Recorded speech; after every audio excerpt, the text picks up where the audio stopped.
What's up, Airsofters? ACS TV vlog take number 9. Maybe I won't get interrupted. This time I'm trying to shoot this quick video. ACS TV, Arkansas Combat Simulation Sniper Ops USA, sponsored by Longbow BBs. I do have the longbows. I haven't done anything yet. I've been lazy. I've been sick. I haven't felt well, so I just hadn't got around to doing any shooting test or featuring yet.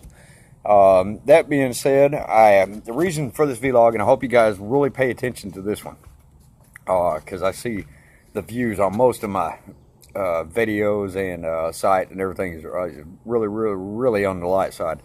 And share this information if you can, because this may be a game changer even for me. Whatever. Anyways, I was approached by a guy, another DMR user, and for once I got validated reasoning and rationale that I was overlooking and that I didn't foresee even as a possibility inside the Sniper Ops USA scope. Reason being is because I am one to probably overthink things, put a lot of thought into just various aspects. I've always been a dynamics proactive dynamics explainer to people, or try to be, and think of things, and know how they work, kind of relying on my own experiences in many ways. But anyways, this guy, he got a hold of me via Messenger, and I really had to pay attention to his words, and I'm glad that I did. I'm glad that we didn't argue, and I just didn't dismiss it for once. I mean, in the past I've been mean about it. I have been highly dismissive of this thing there because I didn't see it fitting inside the box that I was creating for Sniper Ops. But he had valid reasons for it. And in a nutshell, just try to explain this quickly and keep the video as short as possible. His rationale was, he says, I have been down the bolt action road. He says, and I switched to DMR because of X factors. He said, but inside your game mechanics, your game environment of Sniper Ops, he says, even DMR use is going to be almost primarily the same as bolt action use. And at that point there, I was going to be dismissive and just be like, no, you have to have bolt action in order to use it. And he says, and the reason why he thinks that is, he says, because you're still using the stealth, you're still stalking, you're still using all the skill sets. He said the only difference between the two, not including like, any type of FPS or ranges, differences whatsoever, that the shooting aspects are off the table at this moment in time, and it's a portion of the explanation. You're still using all the same skill sets, and since Sniper Ops focuses on skills versus a firepower contest in your traditional milsim or traditional airsoft skirmishing, he seemed to think that the DMR use would fit right in. He says, because he said the thing that got my attention was, he said, and I can't quote it because I don't have it sitting right in front of me. I'm using the camera on the phone, whatever, can't look.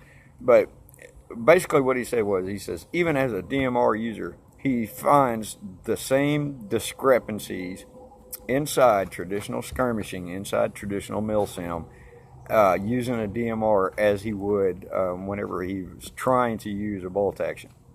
Now, and his explanation, the reason why he went DMR is because his experience getting a bolt action, trying to upgrade it, it did not pan out well for him. He had a bad experience. Started out with an unknown brand. I don't know the brand, but I'm gonna guess it's like a well or an UTG, or it could have even been an SRC, something like that.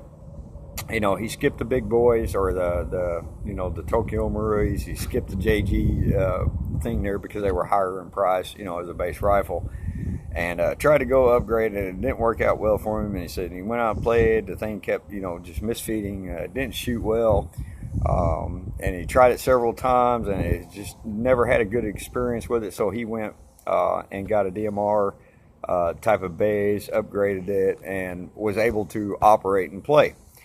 And that got me to thinking, just on that aspect alone, I'm like, well, you know what? I forgot about my own aggravations and headaches and woes in this process with bolt action guns. I mean, it's like even my SVD that I have modified, it extremely aggravating. It's got a hop up system that I really can't R-hop. I really can't modify. Or I could, but I take that risk and danger of screwing it up, and then I have to order another one. And the only way that I can get that is from an overseas supplier sent here. And I don't know if I want to take the time to, or take that gamble of modifying it. I've had a lot of problems out of the Mancraft SDIK unit that I want to run in it. And I forgot what it was like, you know, taking something like, say, a JG Bar 10 and having to keep pouring money into it to make it go. And even me and Frank at a trigger day for the Outlaws one day, you know, we're commenting on each other's like how this roll for us nickels and dimes us to death. I mean, it's like the BBs are more expensive. The upgrade parts, they're always coming out with something new. Something disappears off the market, and if it breaks or malfunctions, then you're having to spend more money on a technically a better part, and that better part may or may not actually pan out well for what you got specifically.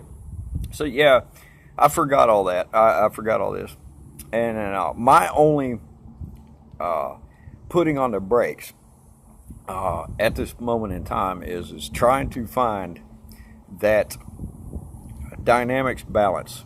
I want all the players to basically still be on roughly, you know, around the same level, and that's kind of hard to do when you're adding firepower into the play. Because I had a different mindset of it, because I was sitting there thinking of the times I used a DMR. I'm like, it's really easy to sit there and lay prone and just keep hammering that trigger. You're not moving. You won't give away your position in that aspect. And the guy actually countered back to me whenever I said that. He goes, well, here's the thing. He says, I don't know about everybody. He says, but my DMR is an AEG. He says, and even if I am sitting there pulling that trigger like that right there and spamming BBs, he says, you hear that gearbox. He says, you're probably in a sniper ops combat environment, because he watched my test video. He says, in that environment, he says, you're going to hear that gearbox. He said, that's going to give you away. He says, no matter how well, you know, you're stealthed up, camouflage, he said, you could have a mountain of dirt and leaves piled over the top of you. You're still going to hear that gearbox firing. So I was like thinking, well, crap, now that you've pointed that out, and I was thinking about gas-powered, you know, DMRs, even other types of technical sniping rifles that aren't bolt-operated, like say the KJW, what is it, KC06, it's like a 22 LR type of modular technical sniping rifle. It is it's CO2 powered, and they are a little bit loud. They you know, all those gas operated ones, everything. The only way that you really get super quiet is if you heavily modify a spring system, or you go HPA, or you know how to suppress a rifle to the point where it dulls down a report. And somebody's going to put that kind of effort into and money into it, and they kind of deserve to quiet down their rifles. The only aspects that is holding me back right now is trying to figure out how to dynamically keep it on an even scale, because walking shots into targets does pose a problem. It does impose different dynamics into the gameplay, where a bolt action user, a bolt action sniper, doesn't have that luxury of being able to quickly walk shots in the target. Now, that doesn't mean that it takes a lot of shots a lot of times, especially in the sniper ops environment. Like say a bolt action user makes his first shot. Let's say that it would have hit, but he hit a twig that he didn't see in a scope or whatever, deflected the BB. So he takes shot number 2, hammers home. Whereas a say an SR-25 user, AEG or whatever, could just sit there and keep pelting rounds down. So I'm thinking the counterbalance, because I like to keep things balanced, would be if I include the semi-autos into the realm of sniper ops.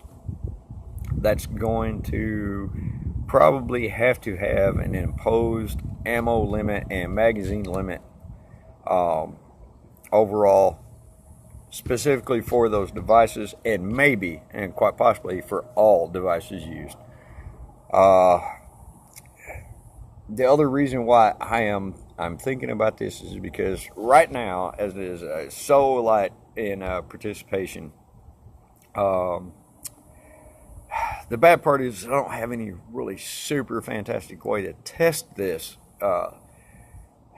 semi-auto thing in a controlled environment right now, especially in between here and the game day set, to make rule adjustments and changes. It's but anyways, the whole thing of it is like right now it's like very narrow margin. We're a minority of a minority in airsoft would even be interested in playing in sniper ops.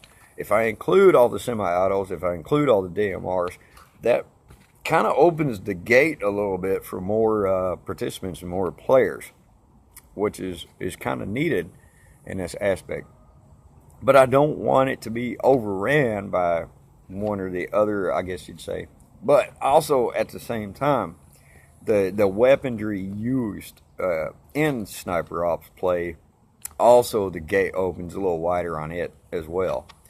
Because there is a heavy aggravation. You can either buy fully upgraded, nice out of the box rifles or special custom jobs, you know, and you're spending big money, or you can go kind of dirt cheap and then gradually upgrade it in there, and you're roughly going to spend about the same amount of money. It doesn't matter if you HPA it, pneumatic bolt it.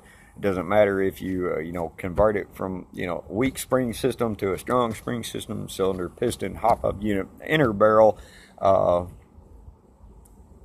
It can get pricey and it can get aggravating. Same way with the DMR, it can get expensive, you know, upgrading an AEG to DMR velocity and getting it to shoot accurately, long distance, etc., etc. The BBs, heavier weight BBs, are more expensive. But it does kind of kick open the door a little bit more, a little bit wider. And I was overlooking these aspects myself. So I am thinking about it. This doesn't mean it's 100% change right now at this moment in time, but I am heavily leaning towards it. Now it's just a matter of finding that realm of balance between firepower versus ammo, and finding the right ammo limitations to use and utilize for sniper ops USA play. I do think that this dynamic is going to be different. I probably really technically shouldn't call it sniper ops or huntering light after that change is made, although I'm going to continue using that terminology because I don't have any other better way to describe it. From there, if those dynamics are and roles are definitely changed. I'd really like some feedback, guys. I'd really like to hear from you on this matter, or what you think is fair, what you think would be funner, everything inside this dynamic, because I am willing to widen this gate, you know, and I see the validation, I see the valid reasons for it. I was trying to stay more pure at first, more of a purist type of thing, copycatting the huntering or hunter-tearing, however you want to pronounce it, crowd over there in the UK, the sniper ops crowd over there in the UK, and you know, over here in the United States, we always do things a little different, anyways. So, and I had imposed dynamic changes on what they do, anyways, to make it work for me and us and everything. So, it is on the table. So please discuss, share this information, pass it around, discuss it with your peeps, your people, your other players and everything, because this may be a game-changing thing here. All right, well, that's all I got to say in this dragon. I'll catch y'all next time.